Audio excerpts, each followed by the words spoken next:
So, good afternoon, everyone.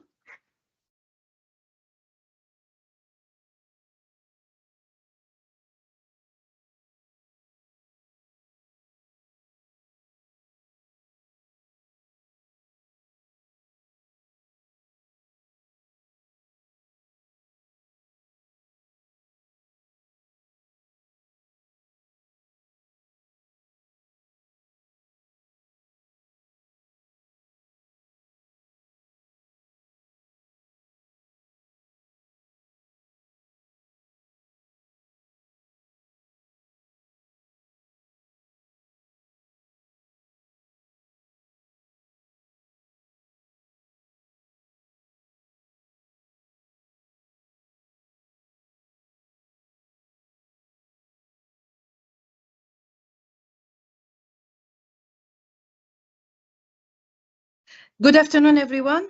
So, my name is Hela Ben Abdenbi, and I'm honored to welcome you all today to our seminar here at Mid-Ocean University. Thank you for joining us, and thank you also for Mr. François Frédit to be with us today. So, at Mid-Ocean University, we are committed to fostering a culture of innovation, global engagement, and real-world learning. Our programs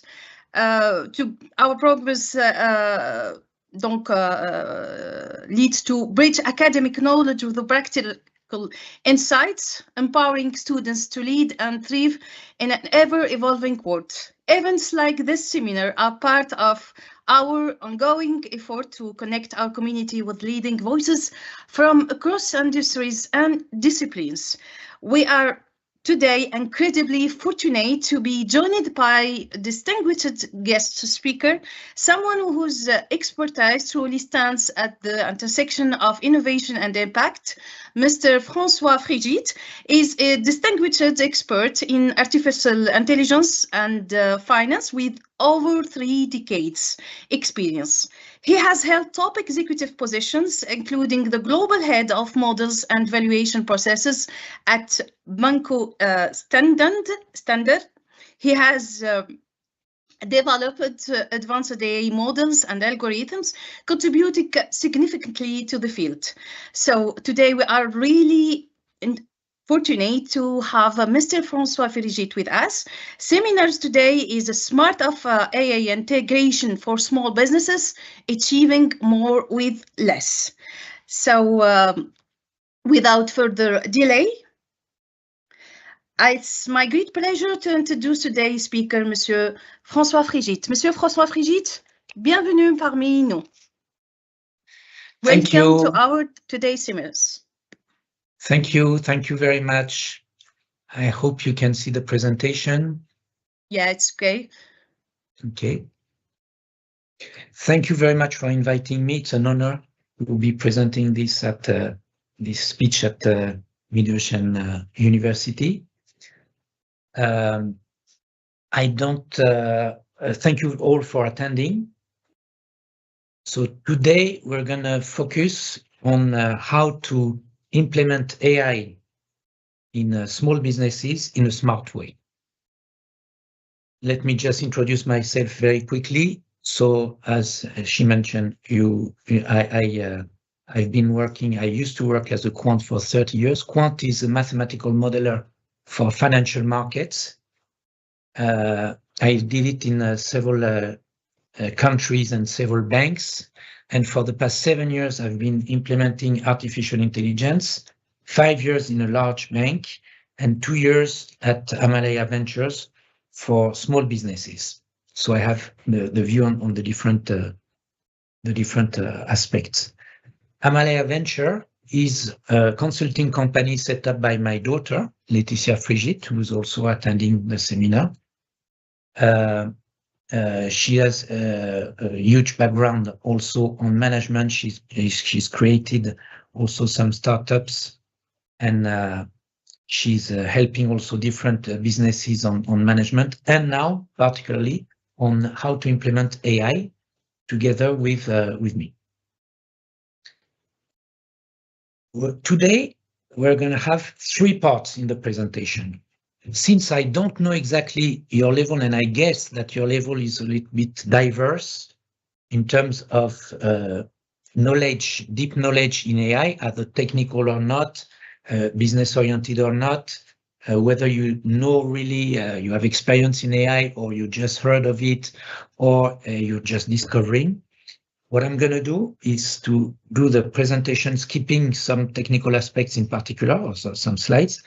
And if you want me to focus on one particular aspect, please ask a question or mention it, so that when the presentation is finished, roughly within 40 minutes, then I can focus on particular aspect if you need to. First part, definition and history. Second part, we're going to focus on practical cases, especially for small businesses. And the third part, I will insist on the way implementing AI in a small business changes the company itself. And you need to take it into account whenever you want to start the journey to AI. So first part, definition and history. Artificial intelligence, I'm not going to present it. Everybody has his own definition. For me, it's just the current version of statistics and digital analytics. It's a combination of statistics and applied mathematics with heavy involvement, of course, of computer science. That's obvious. In AI, you try to solve typically two kinds of problems. One is classification. You want your model to, whenever it's presented it's got an item submitted as an input, to say this item is part of this or that class. That's classification. The second kind of second family of problems is what's called prediction, meaning that the model produces a value. What is the temperature in Riyadh tomorrow at 7 p.m.? What will it be? What will your sales number will be next month for this particular item, etc. So two kinds of problems. From an historical point of view, to me, deep learning, to be specific about AI nowadays, is just one phase of the different waves of digital analysis that we've experienced in the past century. In the 20th century, it was more classic statistics. Then during the year 2000, it's what we could call classic machine learning, a set of recipes for a set of specific problems. And then among these recipes, neural network became the standard, or really the most important model to use since 2012 for image classification, and since 2018 with transformers in language. Now, if you look at it, the way it's also accelerating, because you have new models, important models. You have new models every day. You have new important models every quarter. In the coming years, there'll be another breakthrough that will push us into the next wave that I call here digital analysis 4.0, for whatever kind of radical new idea, or you name it.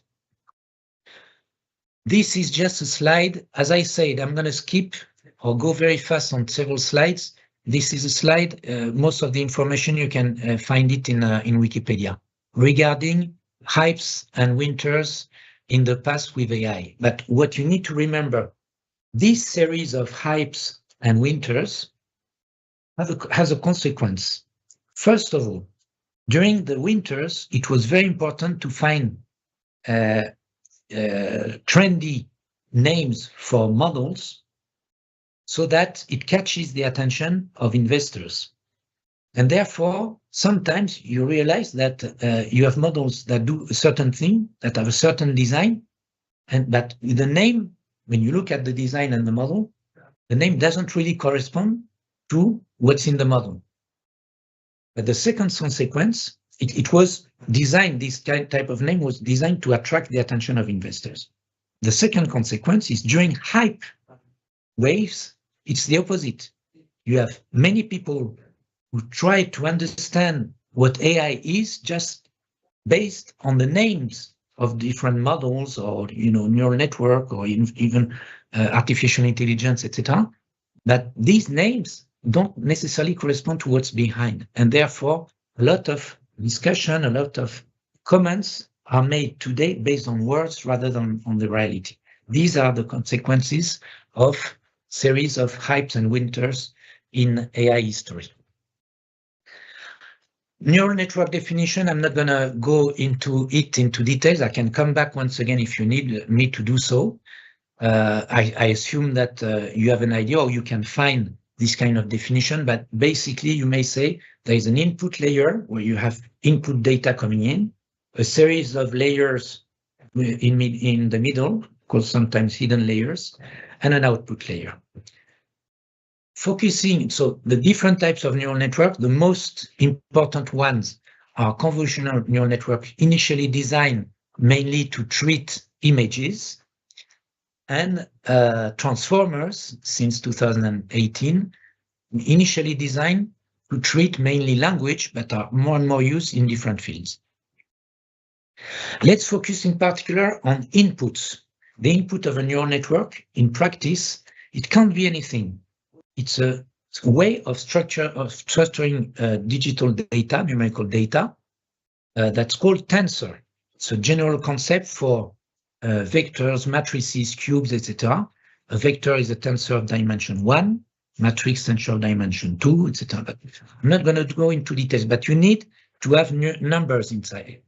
The good thing is that when it all became very important, the neural network in the year 2010, we already had all the industry of music, sound, image, video, etc. would move to digital data from analog data during the past decades, the previous decades. So it was already available as an input for neural networks.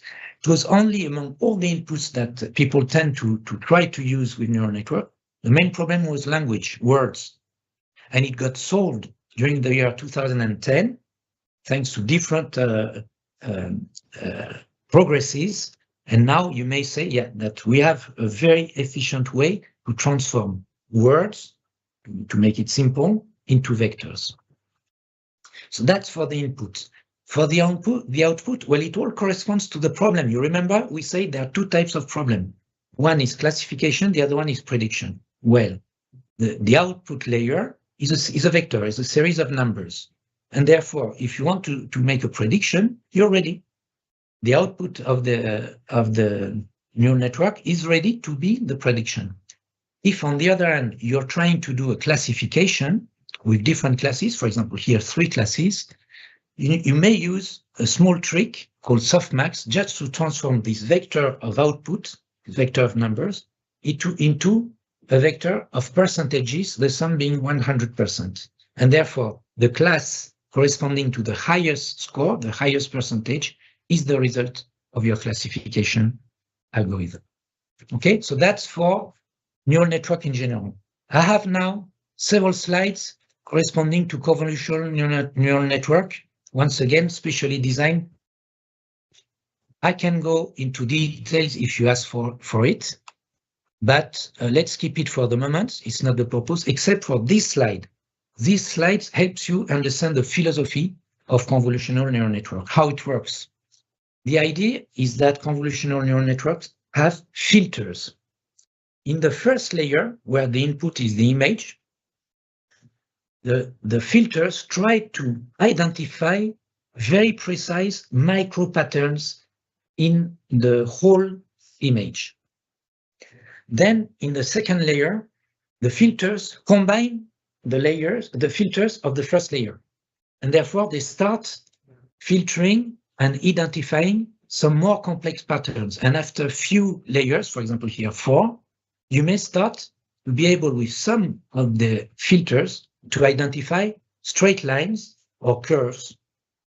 And then you go on combining all these filters layer after layer to get more and more complex patterns being identified, like a cross, a circle, etc.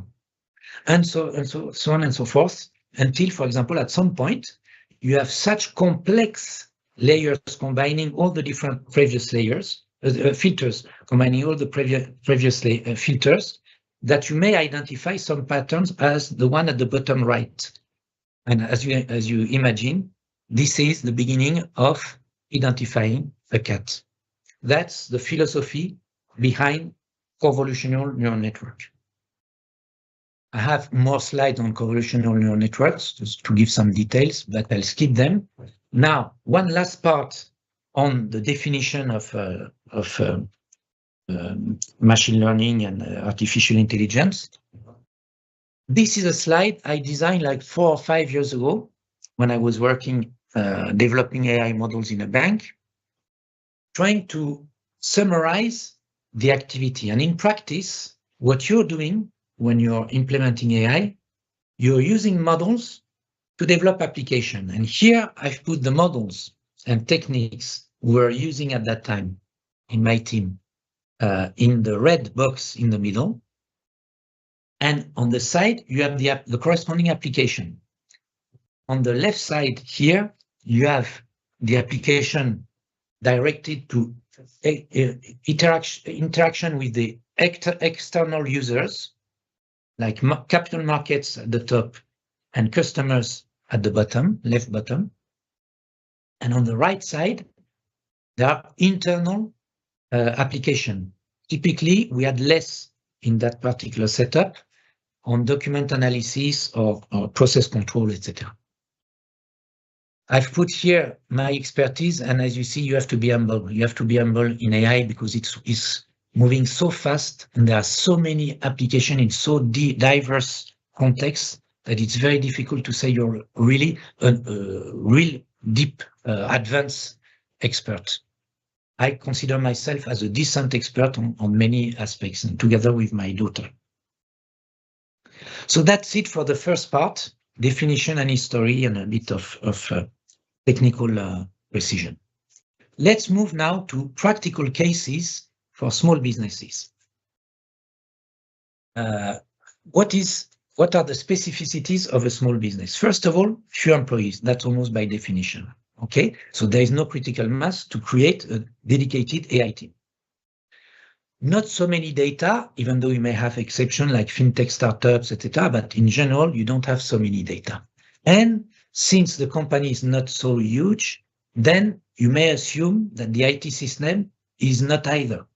And therefore, it's more flexible in general than large company IT systems.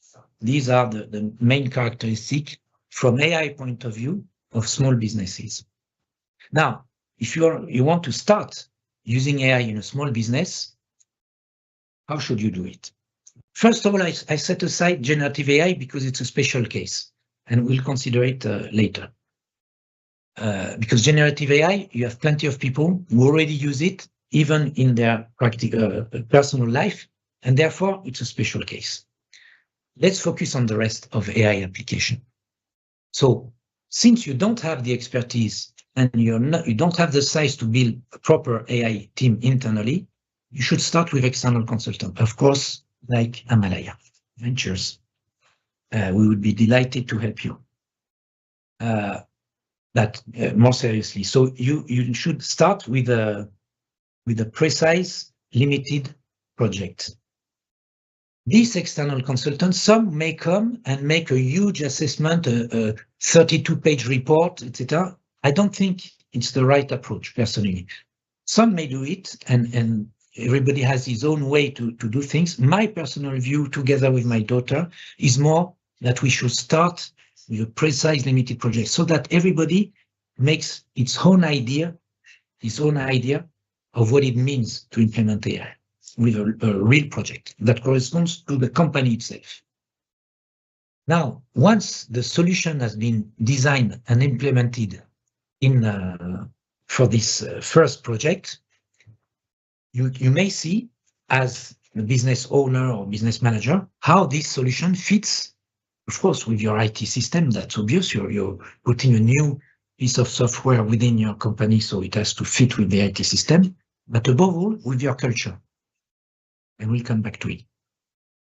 Then, once you're convinced that it makes sense to go on with AI, you should review all your activities, and particularly 3 aspects: the supply chain, all your internal processes, and in particular production processes, and your customer relationship management. And in all these areas, there are probably different types of limited projects as well that may add value to your company. And you should list them. You should end up with targeting, as I mentioned here, repetitive tasks with low added value, let's say, that can be formalized in classic machine learning problems. And therefore, there is a model or a series of models corresponding to this particular problem, and for which also you have data available. This list should be made of out of 3, 5, not more than 10 potential projects. And then you start implementing them. By doing so, you gradually adapt your IT system. That's obvious, once again, but also adopt within the whole company a more data-driven culture. And that is key. And then when you see that you have several projects going on, etc., it may make sense to hire internally some AI people. And our advice is to start with people whose task is to maintain existing AI project, AI solution implemented, to start with, so that they get familiar with all its implications, and gradually this internal team may move to designing and implementing new AI solutions. And that's how you may make the shift gradually towards AI. Now, regarding the 3 different areas, supply chain, production, and CRM, there are some obvious solutions that we have already implemented in different companies that we would like to present you. First of all, on CRM, different applications on CRM, they are based, the easiest way is to base them on what's called transaction data. What we mean by transaction data is not necessarily when a customer, obviously when a customer in a shop takes a shirt and buys it, that's a transaction, that's obvious. And then you may put a timestamp at the time he pays. But it's not only that. Even on your company's website, if a customer or prospect comes and starts clicking on particular items, particular products pages, then this is also a transaction, meaning it's an interaction between a prospect or a customer and one of your products. Okay, there may be a quantity assigned to it, like if it pays if she buys a particular product, then the amount will be notified, but it's not necessary. Then with this, you have a pre-treatment. I'm not going to go through this slide. Once again, if you want to, I may come back, but you have a pre-treatment of all this data to end up with this. For each customer on one side, and for each one of your products on the other side, you have a vector describing each customer or describing each product. All the product vectors have the same size, but the numbers in it are unique for each product. All the customers' vectors have the same size, but the numbers in it are unique for the customers. Okay. This process helps you, once again, digitalize the description of your products on one side and your clients on the other side. Once you've done this, you're ready to use or to develop AI solutions. 3 solutions can be easily developed based on this pre-treatment. First of all, recommendation engine. You all experience it on a VOD platform. You're watching a movie and the platform suggests at the bottom or somewhere, suggests other potential movie that could be of interest to you, either because this movie is very similar to the movie you just watched, or also because the platform knows about what you've watched during all these years, and they know you, sometimes even better than you would think. And the product, the movie, in that case, the movie they're suggesting correspond also to your particular profile. And for another profile watching the same initial movie, they would suggest other movies. You see? So that's one particular, it's personalization, if you want, of the interaction with your customer. Second application is to identify anomalies, meaning you may develop a predictor of what should the activity be for this particular customer I on this particular product J. And if the value is correspond to the reality, to what you've observed, it's fine. But if you've realized that it's much higher, for example, than what you actually observe, then it means that probably this customer should be contacted to suggest him to at least have a look at this product. Another type of application, since you have vectors describing all your customers, these vectors can be projected into the space, and you may realize, it's very often the case, that you have some groups appearing in the space, that a series of customers have vectors who are very similar with each other, and you can create a group and another group with other customers, etc. So this way, you may use this algorithm to perform a customer segmentation. Same thing with products. In the universe of products, you have a space, vectors corresponding to each product, and therefore you may segment your products. The way we have a special process in Amalaya to perform this kind of approach, which is unique. As far as I know, as far as we know, we are the only ones doing this kind of approach, combining different typical algorithms. And but it's like a research on our side, meaning we've already implemented it once, but we are trying to improve it still. But just for you to know. So these are three applications on the CRM part of a small business. Now let's focus on the production part. For production, typically you want to control that everything goes smooth, and therefore you want to identify if there are some anomalies, sometimes live. To do so, there is a particular algorithm that is very useful called autoencoders. Once again, I'm not going to go into the technical details, etc. But just for you to know, with autoencoders, you're able to identify anomalies. How? Because autoencoders learn what the normal behavior of your data is, the normal patterns of your data are. Autoencoders learn what's normal. And therefore, if you have data, like data monitoring your process, financial process or production process, whatever, and these data, some of the data don't correspond to what the autoencoder output is, it means that these data are abnormal. Doesn't mean that they are wrong. It may be the case, it may be correct that they be special, but nevertheless, it's a good way to spot some of the numbers in this whole table that an expert, someone, a supervisor, should be looking at. That's the idea of this kind of approach on anomaly detection for the production process. So these are, I shouldn't say easy because it's never easy, to be honest, but feasible, limited projects to start with in a small business.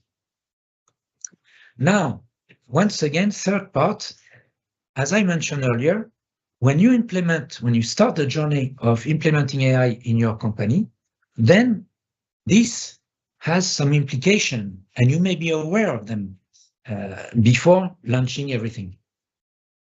First of all, there is one aspect that I've lived with for now 32 years, which is in whatever context, either AI or even financial model, mathematical models, etc. Whenever you release a model to a user, the same process occurs.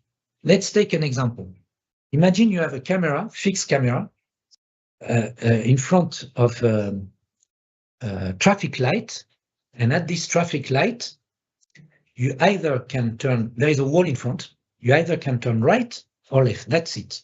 So all the cars arriving at the traffic light just turn either right or left. So without any knowledge, guessing whether the next car will go right or left is like a 50-50% guess, okay? Imagine that you build a model that's constantly looking at what the different cars are doing, identifying their model, the time, of course, the time during the day, identifying the number of people inside, etc., whether it goes fast or slowly, identifying implicitly many different characteristics of each car. And then it learns that there is a pattern, and in such a way that it's able to correctly guess whether the next car will go right or left with 80% accuracy. That's fantastic. Well, each time I've released a model, and I've did it in 3 different continents, I've released a model to users. The first time, the guy is like on his knees saying, "Oh, you saved my life, it's fantastic," etc., etc. And very soon, I got aware of it. I got prepared for that. Very soon, the problem is not that it's 80% accuracy, it's 20% error rate. The problem becomes the focus then moves from the whole success of moving from 50% accuracy to 80%, which is fantastic. Then the problem is, oh yeah, but one case out of 5, it's a mistake. And it's always like that. So the user's tolerance to error is key. And therefore, when you want to start developing a model, there should be a constant agreement between the developer and the user. It's like a negotiation and then an agreement. So in such a way that you don't constantly try to improve. Because of course, next version, you may move to 88% accuracy now. It means you've reduced your error rate from 20% to 12%, which is fantastic. But then since you've made this progress, I'm sure that you can make more. You can make a better version, etc. And it's an endless process. So for the company not to waste its time and money in developing constantly the ultimate version that is marginally improving the rate, the error rate at a huge effort in general at the end, you need to, from the beginning, decide, well, beyond 90%, we won't try to improve. 90% is already extremely good and it's fine. So that's a very important aspect when you implement AI. You need to really set and adapt yourself to users' tolerance to error. Key factor for success in implementing AI for small businesses. Well, now I think you've understood. You need to set reasonable expectation. I haven't written it here, but I read recently that many companies are saying on average that for cost reduction project, AI project, they save like 10% of their costs. For revenue generation project, they improve their revenues by 5%. Personally, that's what I read. Personally, I have different figures, much better, but I think it's not bad to start with extremely reasonable and maybe very conservative expectation so that you don't make mistakes. But on the other hand, you have to move to AI because the current process, to me, I'm relatively old, as you may guess, it reminds me when companies in the 80s gradually had to use PCs or Macs, that in practice personal computers, within their business. And some may have said at the beginning of the 80s, well, in my case, you know, we're old company, old style management, whatever. Never during my life will we use computers, but at the end of the 80s, everybody was using computers. And it's the same with internet. Some people may have said in 95 or even in 98, well, you know, it's strange or whatever, maybe, maybe not. We'll see what the others will do, and maybe it's going to collapse. And then in the year 2000, you had the whole collapse of capital markets due to dot-com hype. So many said, well, I knew it would happen this way, and then let's forget about internet. But very soon, everybody's been using internet, and it's the same for me. That's the next wave. AI is the next wave.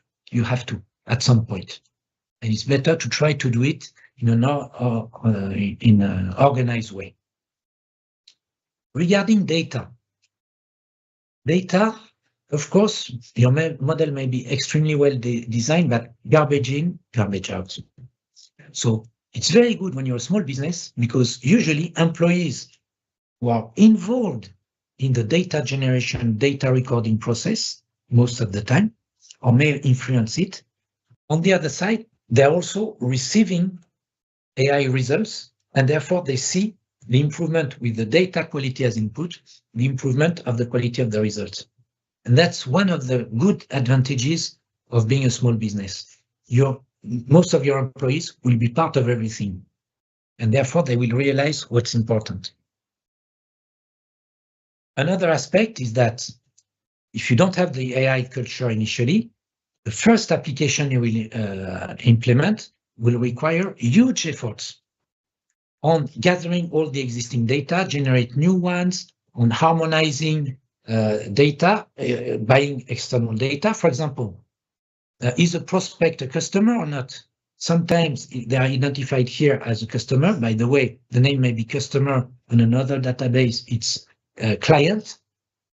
Then the client may be a person, or it may be a company. But therefore, how do you treat the employee of this company if there are 3 employees being your customer? These are extremely practical problems we've been confronted to, with experience, and therefore you need to solve all this. But when you do this for the first solution, this first application, it costs a lot of energy and even money. But once you've done this, the next model will be much easier to implement and so on, and you keep on improving data quality or data harmony, let's say, or homogeneity, but you take advantage of what the previous all the previous work done. Then one particular aspect is that usually what's called data labeling is extremely useful, but extremely expensive.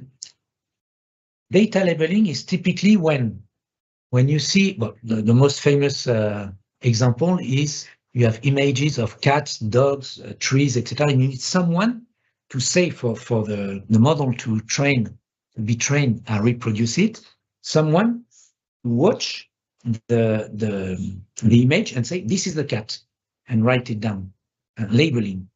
And this is a dog, this is a car, this is a school bus, etc., etc. Or in a more professional environment, when you have items coming from your suppliers and they are unboxed from whatever packaging they are, if you may have a camera identifying which kind of item it is, and then therefore sending them in one place or another.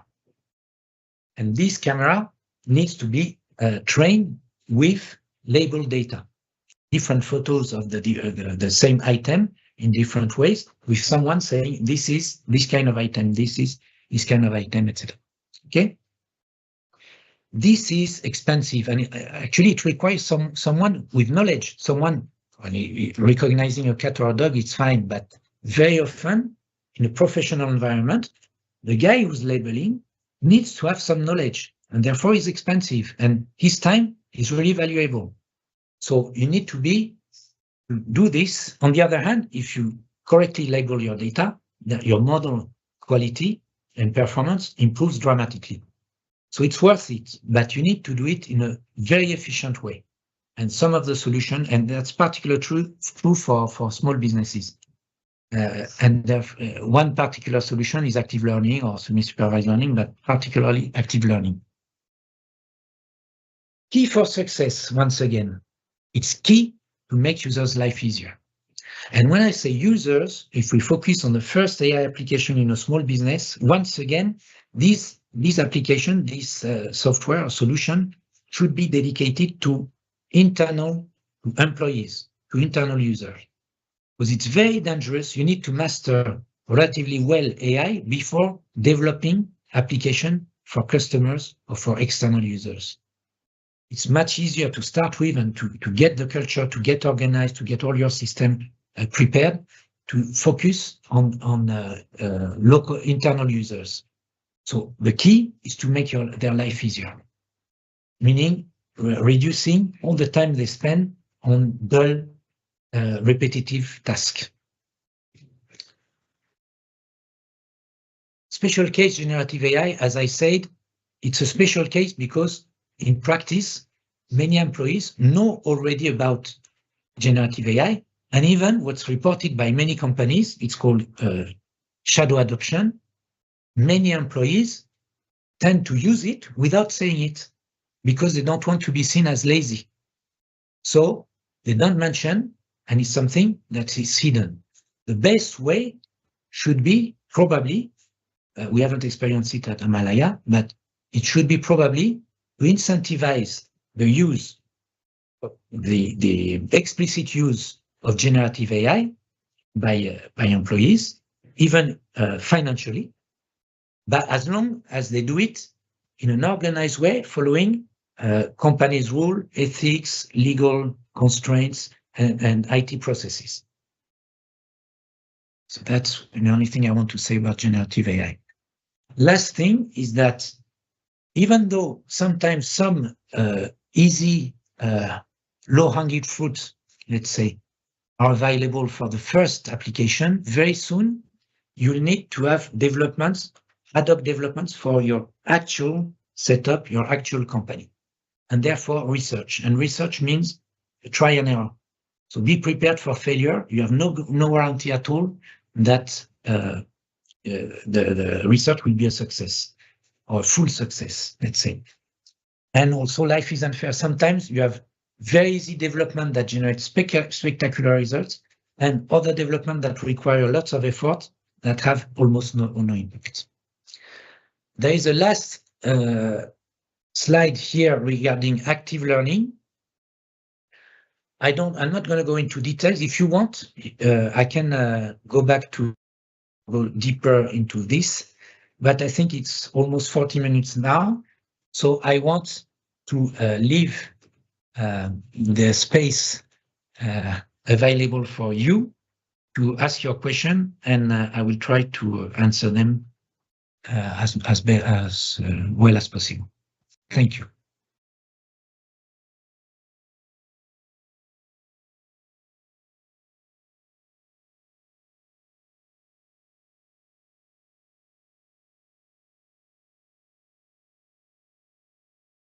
Thank you so much, Mr. François.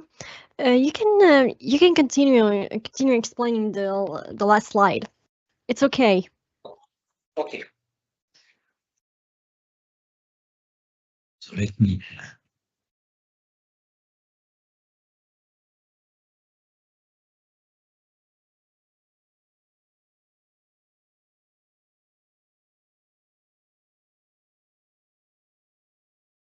Sorry.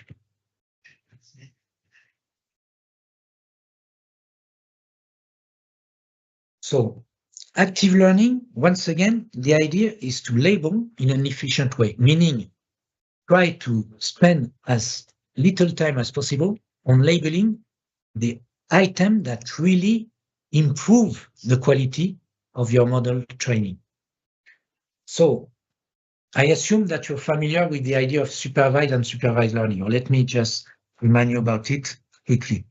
Supervised learning is like the best situation, meaning that your model, which requires data as an input and produces an output, can be trained on data where you have both, for each case, both the input and the output, observed, stored, recorded in real life.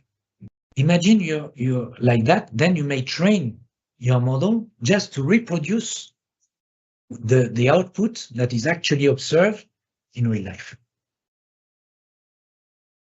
And supervised learning means that you have no output. You have no idea of what the output should be. So typically, for example, I didn't describe it in detail, but an autoencoder can be trained in an unsupervised way. That's unsupervised is a side. The best is to be in a situation where you can train your model on supervised data, meaning labeled data, in a supervised way. Let's assume you have a training set made of 100,000 inputs, okay, inputs for your model, 100,000 case, which is already decent, huh? But you have no label, you have no idea what the output should be. So, as an example, images. And let's assume that you want to train, in this example, a 5-class classifier, okay? So active learning consists in like a loop of different sessions. And in each session, you increase the size of your label data.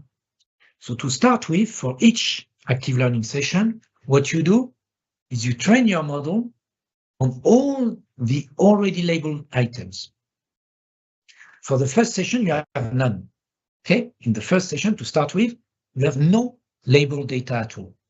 So randomly, by chance, you choose a small subset. So I said 100,000 items. So let's say you choose 1%, which means 1,000 items randomly. If you have a way to better, clever way to choose them, of course, it's better. But by default, let's say you choose them randomly, and you ask your expert or experts, usually employees, to label them. Instead of labeling 100,000 items, they just label 1,000. And then what you do, you train the model using these 1,000 labeled items. So it's not a lot for a training set. So the quality of your model will be relatively poor, but at least in some cases, it will give good results. And then once you've done this, you've trained your model in the first iteration on 1,000 items, you apply it to the rest, 99,000 items in our case for the moment. By applying it to the rest, it's a classifier. You remember it gives percentages on each class. Well, for all the ones where you have a result that is like 99% this class, there is a very good chance that the model is accurate. And therefore, these ones, you may consider them as already labeled. Usually there are very few, but it's to start with, then it may increase. It's called pseudo labels.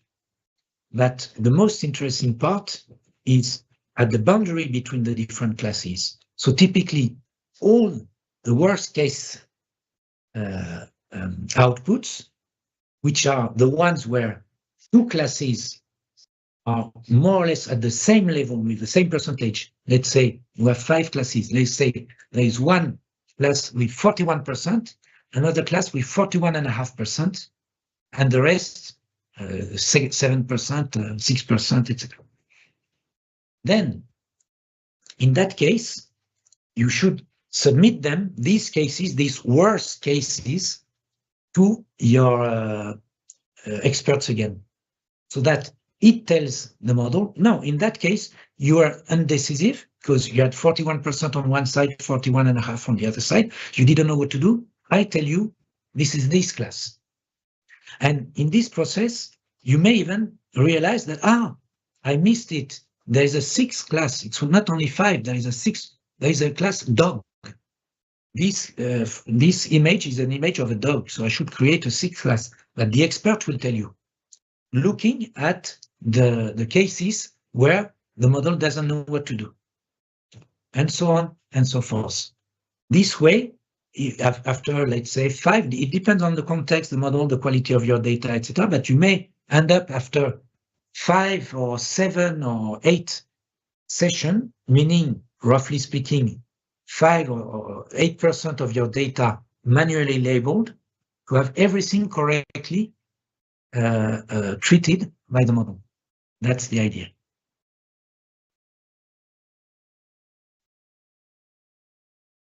Thank you so much, Monsieur Frigide, for those valuable insights. It's clear so that AI, when integrated thoughtfully and gradually, can empower small businesses, especially in competitive markets.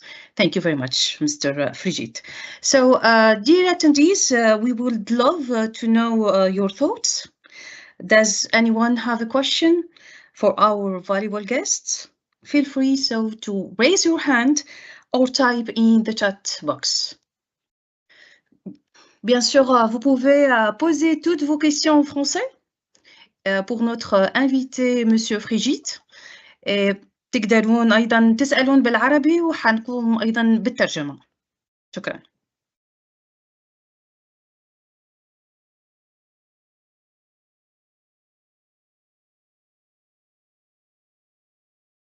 Any question is a good question. This is a great opportunity to learn directly from our experts. So feel free to ask your question. What I may do is to go through the presentation again so that it gives some idea to some people. Okay, very brilliant idea. Okay.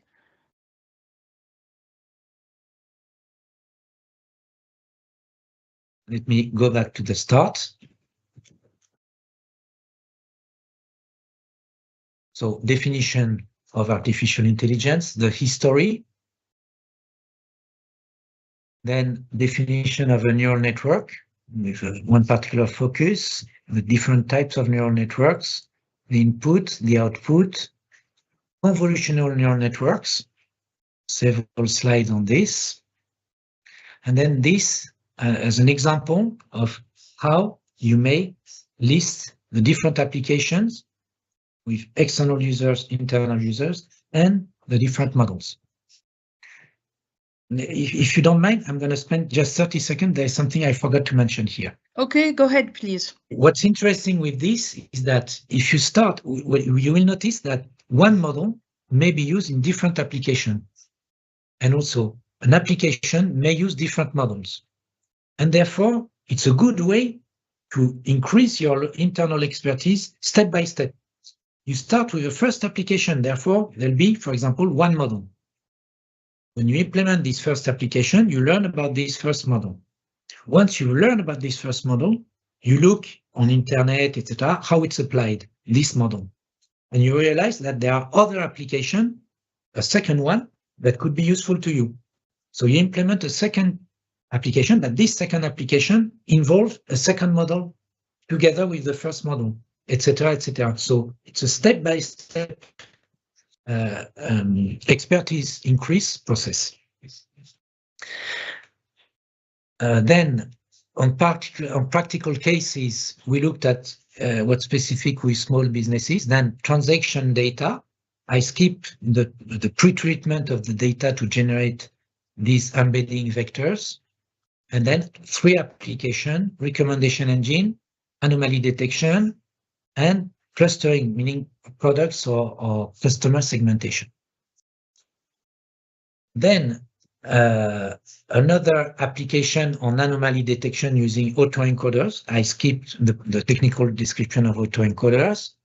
And this is the application with autoencoders, typical one on anomaly detection to check the data quality and the quality of your process.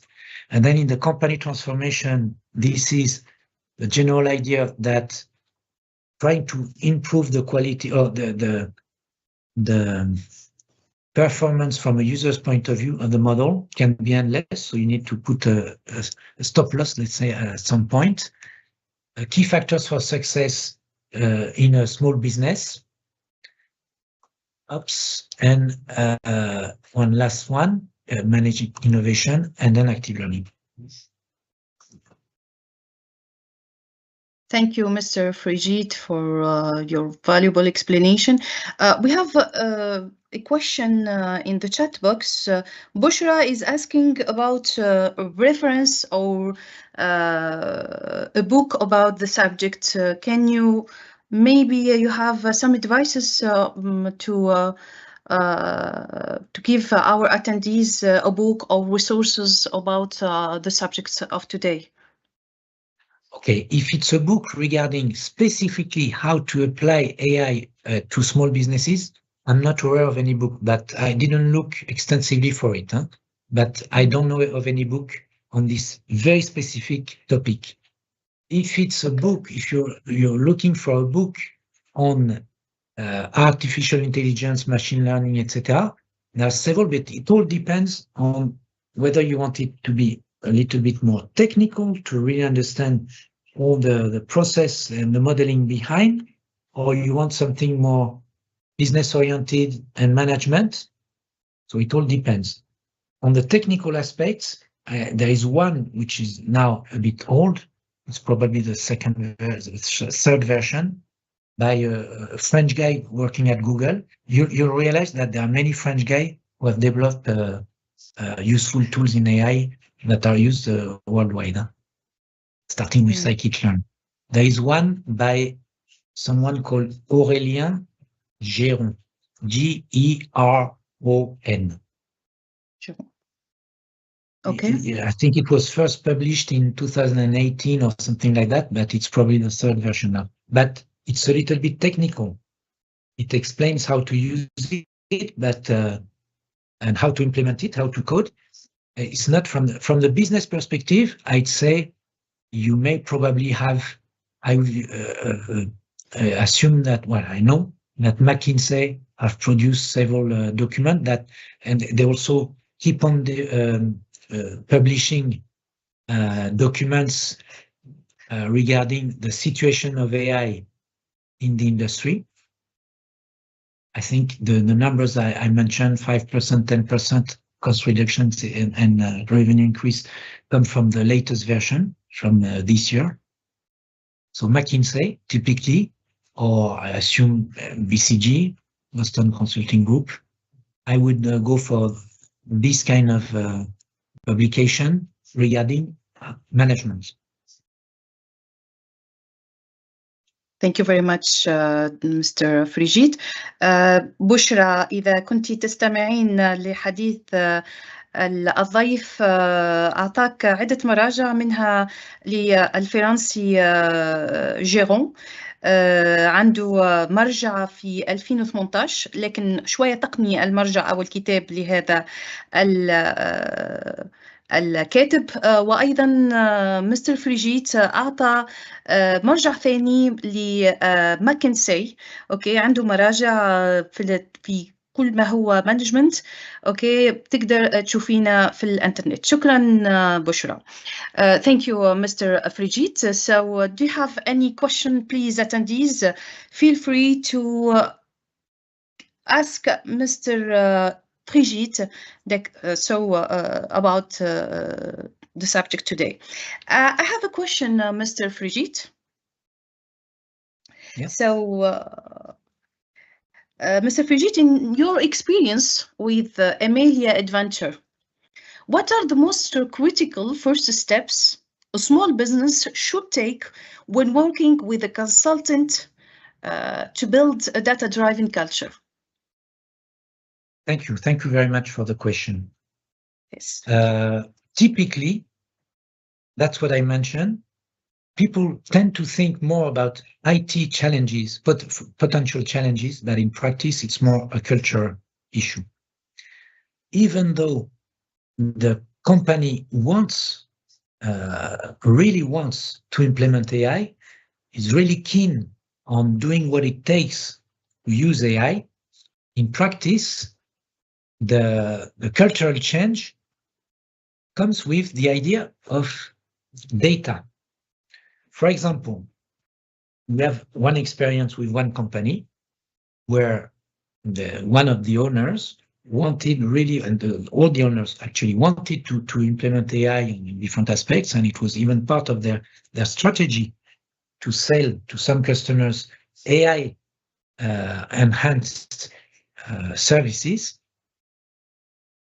When time came to gather data, it was extremely difficult to get the raw data. They were keen on constantly pre-process internally the data to clean it, etc. But nevertheless, without the AI expertise, sometimes you miss some of the important aspects. You have the feeling that your data is better shaped, probably, but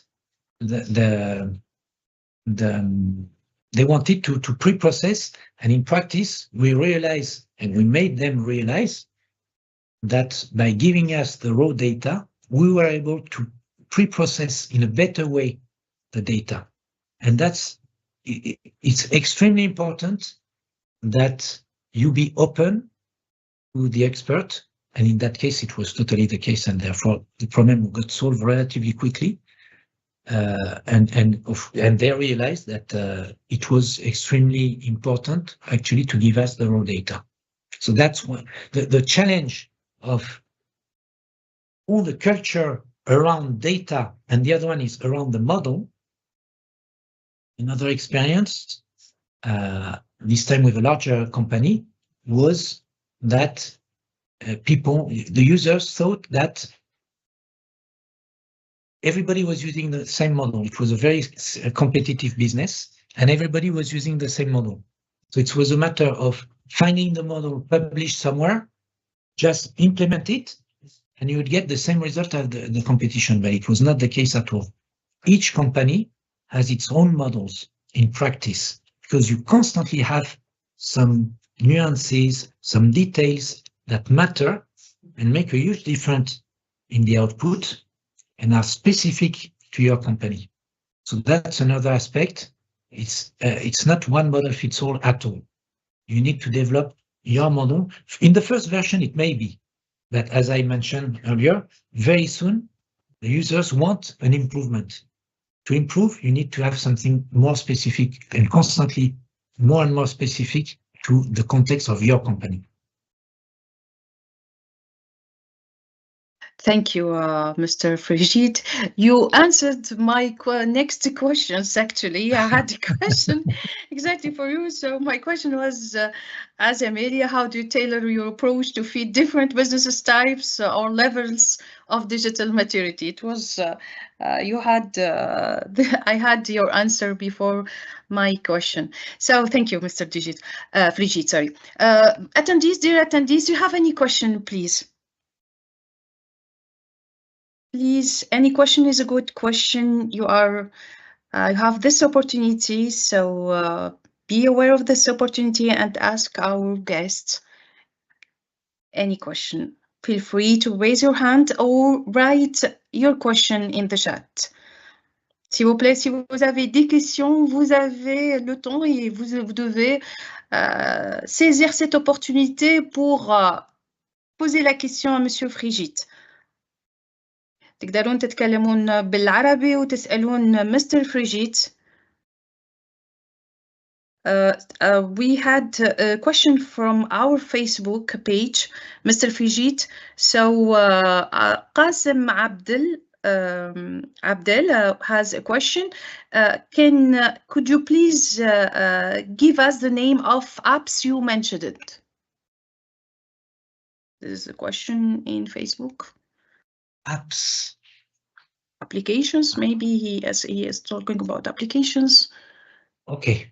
When I mention application, I'm not talking about something you download on your smartphone that is available and you buy or you get for free in the Google store or Apple store. Okay, thank you. I'm talking about a piece of software that you develop applying AI to one particular problem. Maybe there was a misunderstanding, or maybe yes. I didn't understand the question. No, this is what he meant it. I think he was thinking about apps in the mobile. No, I guess you may develop an app in the mobile, but it's going to be specific to the problem you're trying to solve. I was not mentioning at all any general app that you download, etc. Okay, it's fair enough. It's very clear. Thank you, Mr. Frijit. But I may let me Yes. complete maybe my answer. Yes, go for ahead, please. 1 minute. There is an environment, so let's call it environment. It's not necessarily, usually it's not used on your mobile, it's more on a computer. But what's become, if someone is familiar with development, GitHub has been and is still the main place where you release your code when you have programmed something and you want to people share it with plenty of users. On AI, in the past 18 months, let's say, as I said, everything is moving extremely fast. Huh? One particular framework or specialized in AI called Hugging Face, like, you know, the Hugging Face smiley. Hugging Face platform is becoming now the AI GitHub, in a sense that if you want to release an AI development for everyone to share, because AI development is in big part open source and freeware. If you want to make this available to make an AI application or an AI development available to the public, let's say, gradually everybody is now using Hugging Face. Typically, I think they had a year ago, less than a year ago, like 700,000 models available. And I checked 2 or 3 weeks ago, it was 1.5 million models available. So gradually everybody's putting their model. Or DeepSeek, you may have heard of DeepSeek, the Chinese competitor of ChatGPT. When they released DeepSeek to the public in January, it was in Hugging Face. So Okay, if you want to download something, sometimes it's an application, and sometimes it's just code, but it may be an application, and use it on your personal computer. You should try to go to Hugging Face. Thank you, Mr. Frijit. Thank you for those explanations. Do you have any questions, please? We are waiting for all your questions.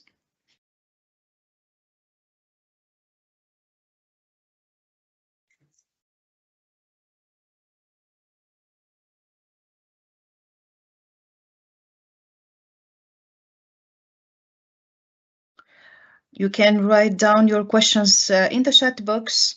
Vous pouvez poser toutes vos questions dans le chat ou vous pouvez aussi lever la main. You can raise your hand. We are waiting for your questions. Please feel free to ask our guest today your questions. تقدرون تتكلمون بالعربي وتقدرون تسألون بالعربي. نقدر نسوي الترجمة. احنا في انتظار أسئلتكم.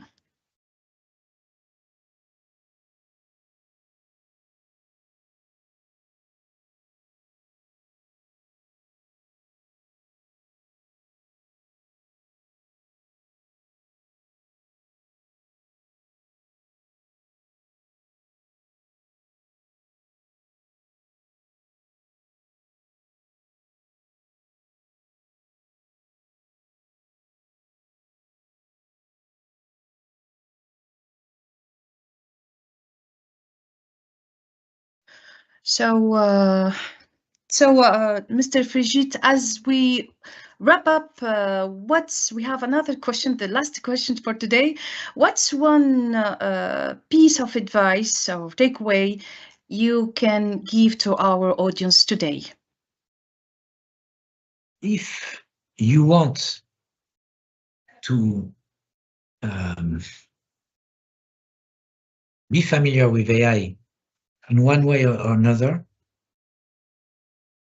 I think there is nothing else than actually do it. This is typically the kind of topic when you learn by doing. You don't need to be an expert in programming or whatever. You may try to reach an expert to help you and to explain to you in practical ways what you can be doing. But don't miss the train. Once again, I've seen how gradually computers, not really gradually, in very few years, computers invaded most of the companies. I've seen how internet invaded most of the companies. This is happening. This is another wave.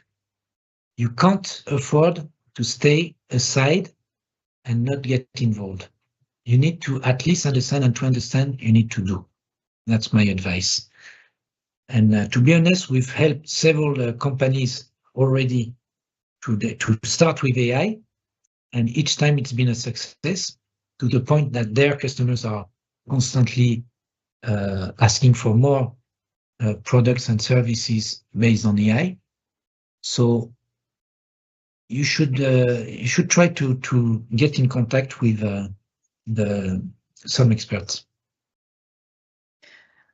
Thank you so much, Mr. Frigide, for sharing such valuable insights with us today. Your expertise has shed light on how small businesses can take practical steps toward building a data-driven culture and so more. Thank you very much, Mr. Frigide. To everyone who joined us today, thank you for your engagement and attention. We hope this session sparked new ideas and gave you tools to take back to your future, or maybe to your business journey in the future. Thank you very much, and see you next time. Thank you. Thank you. Thank you.